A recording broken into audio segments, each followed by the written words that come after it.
Hi hello welcome back to my channel అండి. అందరూ ఎలా ఉన్నారు? అందరు బాగున్నారు అనుకుంటున్నాను. ఇవాళ అయితే సమ్మర్ స్పెషల్గా మన ఛానల్లో మసాలా మజ్జిగ ఎలా చేసుకోవాలో ఈ వీడియోలో చూసేద్దామండి. ఇది సమ్మర్కి చాలా బెస్ట్ కాంబినేషన్.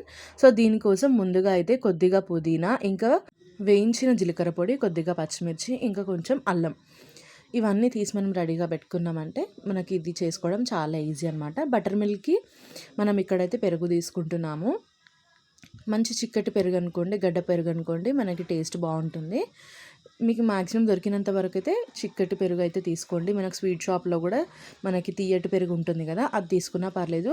లేదంటే మంచి ఫుల్ ఫ్యాట్ క్రీమ్ ఉన్న మిల్క్తో మనం పెరుగు చేసుకున్నా సరిపోతుంది. ఇది ముందే ఫ్రీజర్లో పెట్టుకోండి, అలా అయితే చల్లగా ఉంటుంది కదా, మనం బటర్ మిల్క్ చేసుకున్నప్పుడు చల్లగా తాగితే బాగుంటుంది. సో ఎప్పుడు పెరుగైనా కూడా మనం బటర్ మిల్క్ చేసే ముందు ఫ్రిడ్జ్లో పెట్టి తీసుకోండి. సో ఇక్కడ మిక్సీ జార్లో నేనైతే మనం తీసుకున్న పుదీనా, దాని తర్వాత కొద్దిగా అల్లం, పచ్చిమిర్చి, ఇంకా మనం వేయించుకొని చేసుకున్న జీలకర్ర పొడి ఉంది కదా, అది వేసుకున్నాను. ఇందులో ఇవన్నీ వేసుకోండి, ఇవన్నీ వేసుకుంటేనే టేస్ట్ బాగుంటుంది. ఈ జీలకర్ర పొడి కూడా వేసుకోండి, ఇది డైజెషన్కి చాలా మంచిది. ఇంకా బటర్ మిల్క్ చాలా చల్వ కాబట్టి ఈ రెసిపీ ఖచ్చితంగా ట్రై చేయండి. దీంతో పాటు కొంచెం మనకి బ్లాక్ సాల్ట్ అనేది కూడా కావాలండి. ఇది వేసుకున్నాం అనుకోండి టేస్ట్ బాగుంటుంది. ఇది మనకి సూపర్ మార్కెట్స్లో అయినా కూడా ఈజీగా అవైలబుల్ ఉంటుంది. ఈ బ్లాక్ సాల్ట్ వల్ల కొంచెం మనకు ఆ పులుపు టేస్ట్ అనేది బటర్ మిల్క్లో ఉంటుంది కాబట్టి బ్లాక్ సాల్ట్ కొంచెం వేసుకోండి.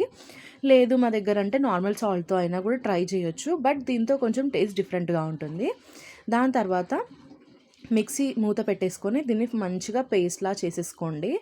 ఇప్పుడైతే వాటర్ ఏం వేయనవసరం లేదు, డైరెక్ట్ మనం మిక్సీ మూత పెట్టేసుకొని మనమైతే దీన్ని ఇలా కచ్చా పచ్చాగా పేస్ట్ చేసేసుకోండి. వీడియోలో చూపించినట్టు కొంచెం రఫ్గా అలా గ్రైండ్ చేసుకుంటే సరిపోతుంది.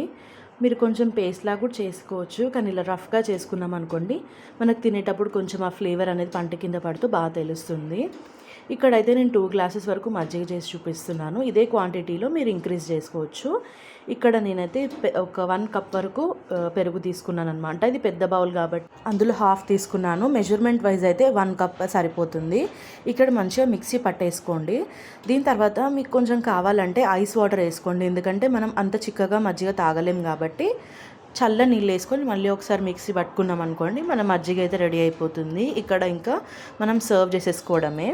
చూసారు కదా 2 గ్లాసెస్ వరకు అయితే అయింది. నేను కొంచెం ఐస్ వాటర్ వేసి ఇంకొకసారి మిక్సీ పట్టాను. ఫస్ట్ ఎప్పుడైనా ఐస్ వాటర్ వేయకండి, ఫస్ట్ పెరుగంతా మిక్సీ అయిన తర్వాత మళ్ళీ ఐస్ వాటర్ వేసి మిక్సీ పట్టుకుంటే మన మజ్జిగ అయితే రెడీ అయిపోతుంది. ఇది మసాలా టేస్ట్తో చాలా బాగుంటుందండి. ఖచ్చితంగా ట్రై చేసి నాకు కమెంట్లో ఎలా ఉందో చెప్పండి. సో ఇక్కడైతే మన మజ్జిగ రెడీ అయిపోయింది కదా, దాన్ని కొంచెం గార్నిష్ చేసుకోవడానికి కొంచెం నేను అక్కడ పుదీనా పెడుతున్నాను. ఇంకా మనం వేయించుకున్న జీలకర్ర పొడి ఉంది కదా, దాన్ని కూడా పైనుంచి చల్లుకున్నామంటే మన మజ్జిగ అయితే రెడీ. ఈ మధ్యాహ్నం పూట చల్ల చల్లగా తాగుతున్నాం అనుకోండి, చాలా రిఫ్రెషింగ్గా ఉంటుంది టేస్ట్. ఐ హోప్ మీ అందరికీ నా వీడియో నచ్చింది అనుకుంటున్నాను. నచ్చితే లైక్ చేయండి, షేర్ చేయండి, సబ్స్క్రైబ్ చేయండి. ఇంకో వీడియోతో మళ్ళీ కలుస్తాను. అంతవరకు బాయ్ బాయ్.